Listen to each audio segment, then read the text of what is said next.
Danke bafethu, welcome back to Nkuliso-ke. Kaizer Chiefs ke ishawe Al Masry 2-1. Coach uBen Khalil Youssef ukhulume ngama-positives nanokuthi-ke abantu abaningi abanayo experience yokudlala ku-continental level, ama-players sekaya-complain-a njalo. But uthe i-match against Al Ahly kumele bakwazi ukuyiwina ukuthi babe nama-chance kuma-group stages. So yeah, uthe kunama-positives awabonile kuleya game leya. Siyazi ukuthi Chiefs bayishaye 1-0. It was a very tight game masiyibheka. Ama-result-ke aba-frustrated because of bekumele at least babuye ne-draw, mina into engiyibonile, but hayi ibhola bebalidlala akusiyilo. But now amagama straight bafowethu we-coach ye-Chiefs uthi-ke more than 80% of ama-players uthi-ke abakaze badlala i-continental football. Uthi-ke i-continental football i-different than i-PSL. Uthi lana-ke kumele ube more focused, ube more aggressive. Uthi le level lena-ke ama-matches are-decidwa ngama-small details.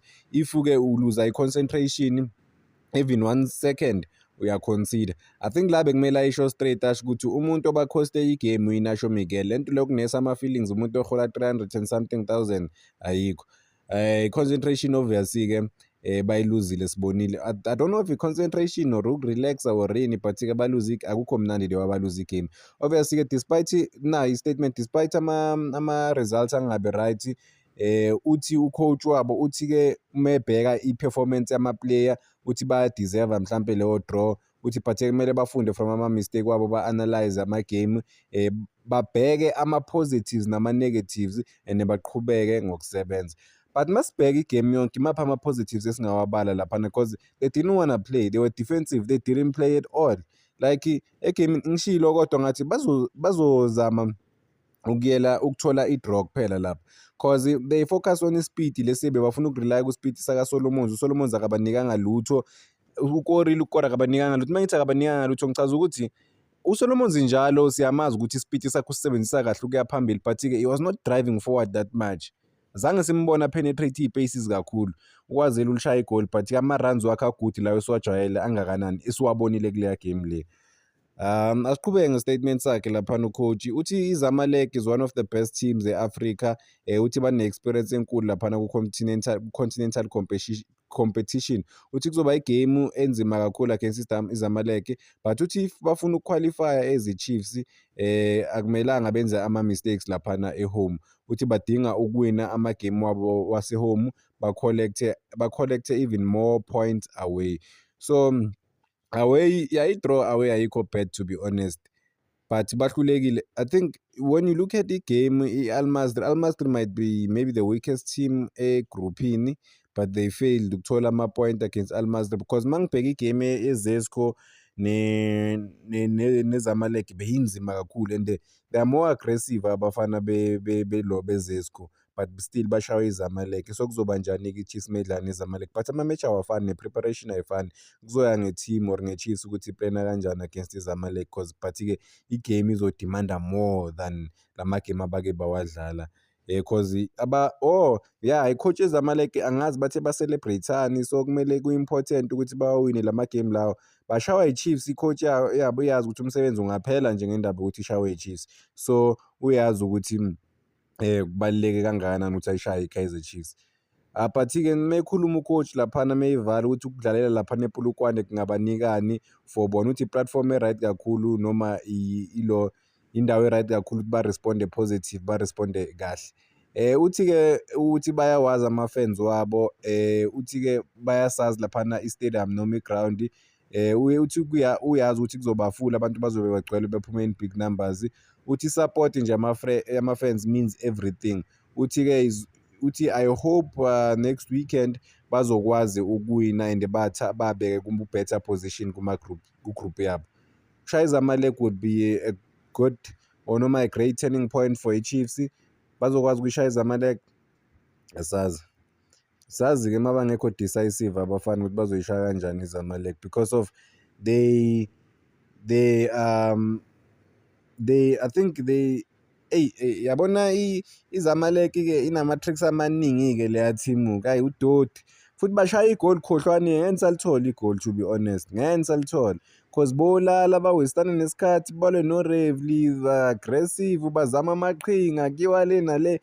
uthathe ucoach njengoba manje akhuluma ngokuthi ama-player wabo 80% laphana wana-experience ya-continental level uzodlalisa obani-ke at home because of ma ufuna ukuwina amagame uyawawina, i-experience uyibekele esayidini o-approach-e nje igame nje kuphela okwazi ukuwina igame.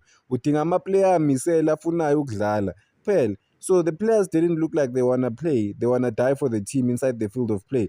Ubukela nabo coach abaphuwa mano coach, hayi uqala ngoModi. uModi ayikho into asayinike yona i-team but uzoqala ngalowo muntu lowo uPule Modi. To be fair beyangadeserve ukuqala i-team. uDuplessis akadlalanga amagame amaningi, uyamqalisa igame. Uthini kulaba bafana laba bebadlala kahle kwamanye amagame ubaqalise ebhenchini? U-expect umlingo from ibench ukuthi mabangena bona batshentshe izinto but uqale ngabantu abangadlali nokudlala. Ulo ubani I saw this thing, yeah, saw this thing from uJunior Khanye ethi ubani wathi uDuplessis bekangadlali nokudlala, umthatha kuma-grandstand leyo umfaka starting lineup. Yenziwaphi leyo nto leyo? Uthatha umuntu straight from grandstand starting lineup, we-expect umlingo kuye? It's not gonna give you anything, it's not gonna give you anything ngempela. But asobona i-starting lineup ukuthi sizoba kanjani, nanokuthi next game izobanjwa ulo no-Cedric Keza kuzobe yakhe. Umjike Joe wale starting lineup esingasazi nokuthi kuzoba ubani uzodlala ubani ongeke adlale. Inking of the problem. Ngeke ngasho ukuthi kodwa-ke abantu mebe-defender o-coach, mengikhuluma ngithi o-coach masibabheke i-experience yabo, ngiveze i-experience ukuthi abakazi ba-coacha lesi baba ama-head coaches ku-team enkulu. Not even i-team enkulu, kuma-teams abakazi baba ama-head coaches. Abantu then bakhuluma ngoKhalil ubani uCedric Keza ukuthi une-experience, ngabavezela experience yakhe ukuthi akanayo experience lo muntu lezi head coach at all. But uzofundela ku-Chiefs ukuba i-head coach? Asikho isikhathi sokufunda ku-Chiefs bafethu, kudingeka ama-results immediately. Lento yoku-adjust ayikho ku-Chiefs. Lapha ku-Chiefs umuntu ophekiwe sevuthiwe, yabo. That is why there's no time to cook ku-Chiefs, you have to dish, yabo. So I think coach angazi man with mentally are they there bazoshayisana namanye ama-wins, but ngeke ngasho ukuthi when you are not meant to be ku-position, you are not meant to be kuleyo position leyo, uzoba exposed. Ngeke ushaya ngesifirst, this game ushaya ngale starting lineup, this game ushaya ngale, this game ushaya ngale, khohlwa. Nizoshayisana nama-win but-ke ama-cracks, so wabona ama-cracks ukuthi no man, imbombayi uyayibona ukuthi this one is not the one.